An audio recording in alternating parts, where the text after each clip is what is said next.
Bonjour et bienvenue à Partage et Prière, notre rendez-vous mi-semaine dans la parole de Dieu. Vous savez, tous les matins, on se réveille, on se regarde dans le miroir et puis on décide comment on va se vêtir. Il y en a qui sont négligents, il y en a d'autres qui prennent beaucoup de soin à se préparer. Et c'est la même chose dans le Nouveau Testament. On parle des vêtements du chrétien. Dans le fond, ce sont des qualités à laquelle on est invité de nous revêtir de ces qualités-là. On vient de fêter l'action de grâce, la fête du remerciement pour tous les bienfaits de Dieu. Donc, j'aimerais parler sur la reconnaissance et la générosité ce soir. 1 Thessaloniciens, chapitre 5, verset 16. Exprimez toujours votre joie. Wow, on commence bien, hein? Priez sans cesse pour être dirigé, pour avoir ses bonnes attitudes, et soyez reconnaissants ou remerciez Dieu en toutes circonstances. Voilà ce que Dieu demande de vous dans votre vie avec Jésus-Christ. On a beaucoup à apprendre de l'apôtre Paul, ce grand apôtre qui a tellement fait pour l'œuvre de Dieu. Dans Éphésiens chapitre 4, verset 12, on lit « J'ai appris à être satisfait partout et en toutes circonstances, rassasié, affamé, abondance dans le besoin. » Et ça, c'est une grande leçon qu'on doit tous apprendre. Être satisfait, apprendre à être content de ce que nous avons, apprendre à être reconnaissant. Je me souviens en Chine, en mission, avoir dormi sur des fermes, sur des paillasses de paille vraiment, avec des rats, d'avoir eu froid et toutes sortes de choses qui étaient vraiment un grand manque de confort. Puis quelques jours plus tard, me retrouver à Pékin dans cette métropole internationale, dans le coin des ambassades, avec mon ami, l'ambassadeur de Madagascar, avec qui je pouvais manger. J'avais même un petit salon qui m'était réservé si j'avais des amis qui venaient me rencontrer. Et dans les deux situations, je vous dis en vérité, je pouvais remercier le Seigneur. Je remerciais le Seigneur pour la grâce qu'il m'avait accordée dans la campagne de pouvoir pu annoncer l'Évangile, puis dans la communauté diplomatique de Pékin, d'encore de pouvoir annoncer l'Évangile là-bas. Vous savez, vivre avec le contentement, c'est une grâce qui rend heureux. Moi, j'ai toujours voulu avoir cette qualité-là dans ma vie. Vous savez, vous connaissez tous des gens à qui il manque toujours quelque chose. Il y a toujours quelque chose qui ne va pas. Ils sont grognons, puis ils expriment leur mécontentement haut et fort. Puis d'un autre côté, vous avez aussi des gens qui sont toujours contents, qui sont toujours reconnaissants, même si des fois vous dites qu'ils n'ont pas grand-chose, ou ils sont malades, ou peu importe, ils sont toujours capables d'exprimer de quoi de positif, de remercier le Seigneur. Je me souviens de mon ami, pasteur Byron Brennaman, avec qui j'ai fait mes premiers voyages missionnaires en Chine. Un homme toujours encourageant, toujours à te relever. Quand tu étais avec lui, tu te sentais toujours la personne la plus importante. Ça, c'est des gens que tu aimes être avec des gens comme ça. Quand vous cultivez et exprimez votre reconnaissance, vous savez, il se passe beaucoup de choses. Premièrement, vous exprimez votre confiance en Dieu. Et aussi, ça va libérer votre esprit de soucis. Même si les soucis sont bien réels, exprimer votre reconnaissance à Dieu, ça veut dire que vous avez plus confiance en Dieu que le souci qui vous dérange. Vous allez retrouver une paix, ça va libérer votre cœur de ces soucis-là, de ces craintes-là, parce que vous êtes sûr que Dieu va prendre soin de vous. Vous savez, tout ce que vous avez, tout ce que j'ai, ça appartient à Dieu. On a été bénis de toutes nos possessions. Je vais vous donner un petit témoignage. Il y a été un temps à Hong Kong, des fois, quand nos finances se sont améliorées, plus tard, quand nos enfants sont partis, on avait un petit peu plus. Des fois, je voulais me gâter. Je voulais m'acheter des dépenses personnelles, peut-être un nouveau téléphone cellulaire et tout ça. Mais là, je me disais, je me gâte. Mais ça veut dire que si je suis capable de prendre l'argent que Dieu m'a donné pour me gâter, je devrais aussi investir le même montant dans la mission ou dans la charité ou comme dîme ou offrande.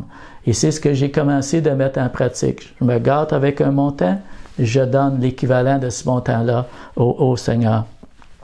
Quand on était des nouveaux chrétiens, des jeunes parents, ici à Saint-Hyacinthe, j'ai souvent été le récipient de la générosité des autres. Un sac de linge, un sac d'épicerie, une poignée de main avec un petit 20$ à l'intérieur pour bénir notre famille. Vous savez, quand on est arrivé ensuite à Hong Kong, on a été témoin de générosité, mais à un autre niveau. Il y avait des gens qui n'étaient pas nécessairement riches. Nos pasteurs, par contre, fondateurs de notre Église, dans laquelle on était plus tard pasteurs, c'était des gens extrêmement généreux. La générosité, c'est quelque chose de contagieux. On était entourés de gens généreux, donc ça nous a vraiment rendus vraiment comme ça. Il y avait une tribu du nord des Philippines qui était souvent victime de super tempêtes tropicales qui détruisaient tout. Souvent, toute leur hutte était à terre, il n'y avait plus d'endroit où abriter, leur récolte était détruite. Donc, on a souvent dû faire appel à donner généreusement pour les aider. On a donné pour rebâtir leur hutte et à un moment donné, on leur a toutes bâti des petites maisons avec une fondation en ciment, avec des madriers, des poutres plus solides et tout ça. Il y avait une famille de pasteurs que j'aimais beaucoup qui s'occupait en fait de cette tribu-là et qui se donnait beaucoup. Et puis, ils avaient, leur revenu était très modeste et c'était des cultivateurs de riz, il y avait des champs de riz. Mais une année, ils n'avaient pas pu avoir une bonne récolte, donc ils avaient dû emprunter l'argent et ils avaient donné comme garantie leur champ de riz à d'autres cultivateurs. Ils pouvaient racheter, mais ils n'arrivaient pas à trouver l'argent pour acheter. Donc, s'ils ne pouvaient pas avoir leur terre et vivre de leur travail, ils auraient dû laisser leur région, aller travailler ailleurs. Donc, nous, on a prié le Seigneur et on a racheté leur terre et on leur a rendu leur terre. J'ai quelques suggestions à vous laisser lorsque vous êtes devant un choix à donner pour une cause, pour une mission, pour l'Église, pour peu importe qu'est-ce que c'est. Premièrement, soyez reconnaissants. Pratiquez la reconnaissance. Exercez-vous à être reconnaissant. Exprimez votre reconnaissance pour ce que vous avez. Deuxièmement, ne vous limitez pas. Par exemple, il y a beaucoup de gens qui disent « Bon, moi, je donne toujours 5$ ou 20$ ou peu importe le montant. Donc, étant donné que j'ai toujours donné ce montant-là, je vais continuer à donner ce montant-là. » Moi, je vous dis, ne vous limitez pas. Rappelez-vous la générosité extravagante de Jésus envers vous. Ne vous limitez pas à ce que vous avez déjà donné dans le passé. Troisièmement, priez en fonction du besoin. Seigneur, dans cette situation-là qui m'est présentée, comment veux-tu que j'agisse? Qu'est-ce que tu veux que je donne? Comment je peux m'impliquer dans ton œuvre? Je vais vous donner un exemple. Il y avait une conférence au Bangladesh à laquelle j'étais invité de participer comme un des prédicateurs, envers les pasteurs, leurs épouses, leurs enfants et aussi les moniteurs d'école du dimanche de tout le Bangladesh. J'avais été invité à cette conférence-là, mais il y avait un montant dans leur budget pour la littérature. Il était pour distribuer à tous les pasteurs des manuels pour les couples, du manuel pour l'école du dimanche, et c'était beaucoup. Le montant était gros, l'imprimerie, la distribution et tout ça.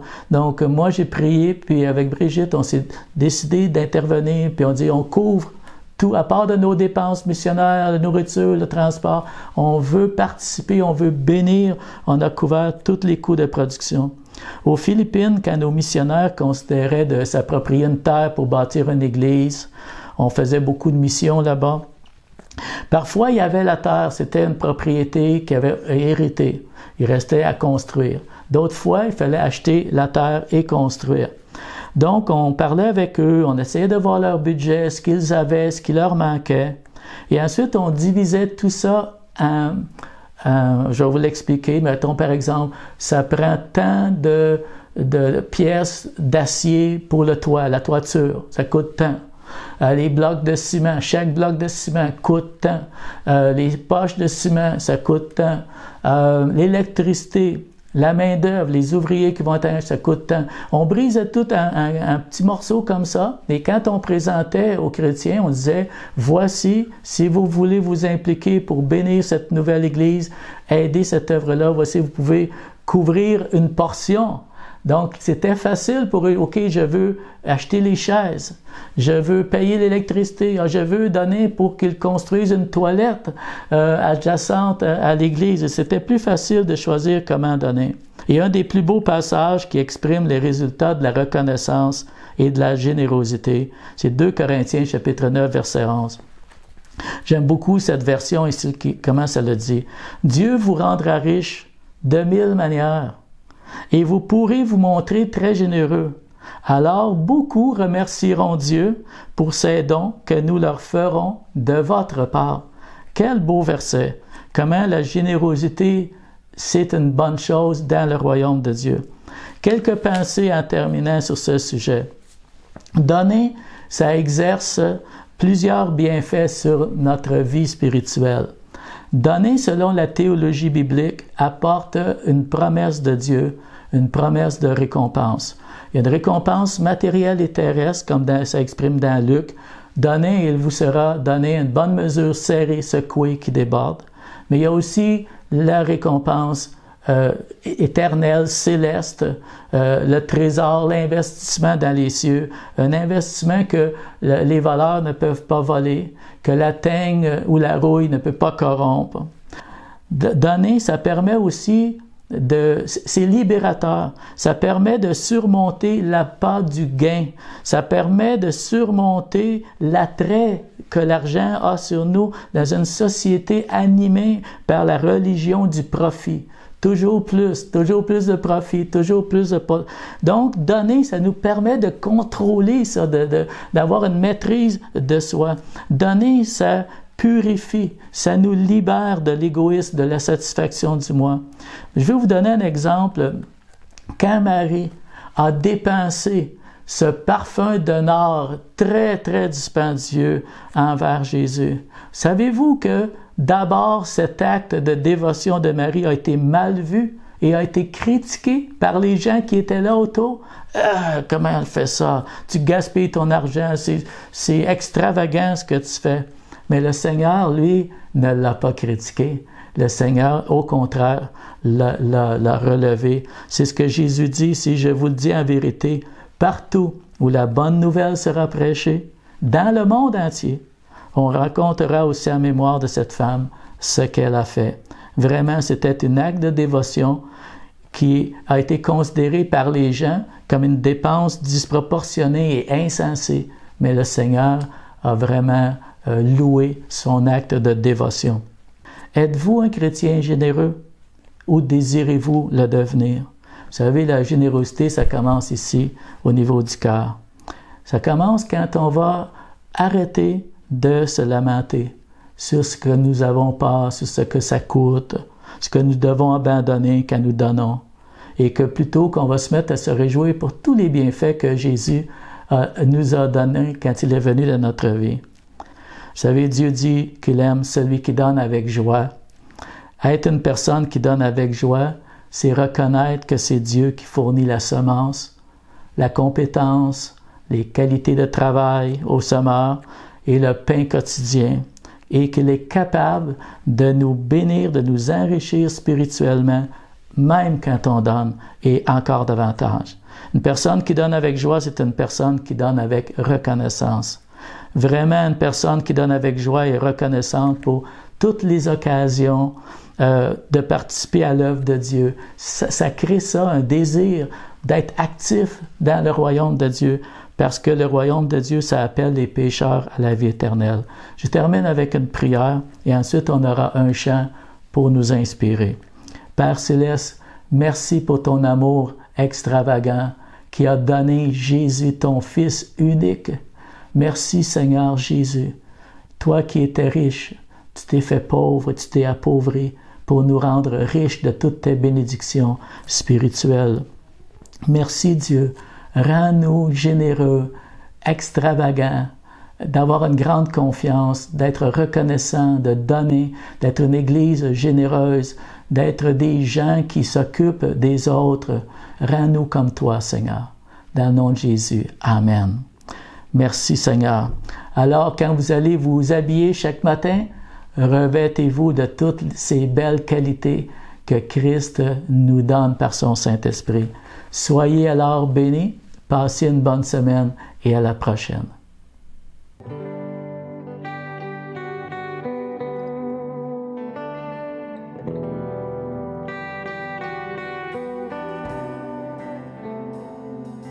Rien ne saurait me détourner de ton amour, il durera jamais. Et guide mes pas chaque jour, je tiendrai bon, je compterai sur toi.